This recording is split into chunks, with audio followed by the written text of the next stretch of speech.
जाड़े का दिन था और शाम हो गई थी। आसमान में बादल छाए थे। एक नीम के पेड़ पर बहुत से कौए बैठे थे। वे सब बार बार कौव कौव कर रहे थे और एक दूसरे से झगड़ भी रहे थे। इसी समय एक छेटी मैना आई और उसी नीम के पेड़ की एक डाल पर बैठ गई। मैना को देखते ही कई कौए उस पर टूट पड़े। बेचारी मैना ने कहा, बादल बहुत हैं, इसलिए आज जल्दी अंधेरा हो गया है। मैं अपना घोंसला भूल गई हूँ। मुझे आज रात यहाँ बैठे रहने दो। कौओं ने कहा, नहीं, ये पेड़ हमारा है, तू यहाँ से भाग जा। मैना बोली, पेड़ तो सब भगवान के हैं। इस सदी में यदि वर्षा हुई और ओले पड़े तो भगवान ही हम लोगों के प्राण बचा सकते हैं। मैं बहुत छोटी हूँ, तुम्हारी बहन हूँ। मुझ पर तुम लोग दया करो और मुझे भी यहाँ बैठने दो। कौओं ने कहा, हमें तेरी जैसी बहन नहीं चाहिए। तू बहुत भगवान का नाम लेती है, तो भगवान के भरोसे यहाँ से चली क्यों नहीं जाती? तू नहीं जाएगी तो हम सब तुझे मारेंगे। कौए तो झगड़ालू होते ही हैं। वे शाम को जब पेड़ पर बैठने लगते हैं तब आपस में झगड़ा किए बिना उनसे रहा नहीं जाता। वे एक दूसरे को मारते हैं और कांव कांव करके झगड़ते हैं। कौन कौआ किस टहनी पर रात को बैठेगा, यह कोई झटपट तय नहीं हो जाता। उनमें बार बार लड़ाई होती है। फिर किसी दूसरी चिड़िया को वे अपने पेड़ पर तो बैठने ही कैसे दे सकते थे।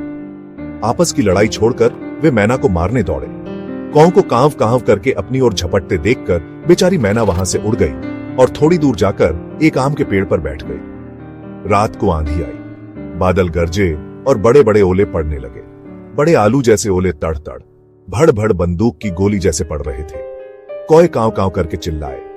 इधर से उधर थोड़ा बहुत उड़े, परंतु ओले की मार से सब के सब घायल होकर जमीन पर गिर पड़े। बहुत से कौए मर गए। मैना जिस आम पर बैठी थी उसकी एक मोटी डाल ओंधी में टूट गई। डाल भीतर से सड़ गई थी और पोली हो गई थी। डाल टूटने पर उसकी जड़ के पास पेड़ में एक खौंडर हो गया। छोटी मैना उसमें घुस गई। उसे एक भी ओला नहीं लगा। सवेरा हुआ। 2 घड़ी दिन चढ़ने पर चमकीली धूप निकली। मैना खोंडर में से निकली। पंख फैलाकर चहक कर उसने भगवान को प्रणाम किया और वह उड़ी। पृथ्वी पर ओले से घायल पड़े हुए कौए ने मैना को उड़ते देखकर बड़े कष्ट से कहा, मैना बहन, तुम कहाँ रही? तुमको ओलों की मार से किसने बचाया? मैना बोली, मैं आम के पेड़ पर अकेली बैठी थी और भगवान की प्रार्थना करती थी। दुख में पड़े हुए असहाय जीव को भगवान के सिवा और कौन बचा सकता है? लेकिन भगवान केवल ओले से ही नहीं बचाते और केवल मैना को ही नहीं बचाते। जो भी भगवान पर भरोसा करता है और भगवान को याद करता है, उसे भगवान सभी आपत्ति विपत्ति में सहायता देते हैं और उसकी रक्षा करते हैं।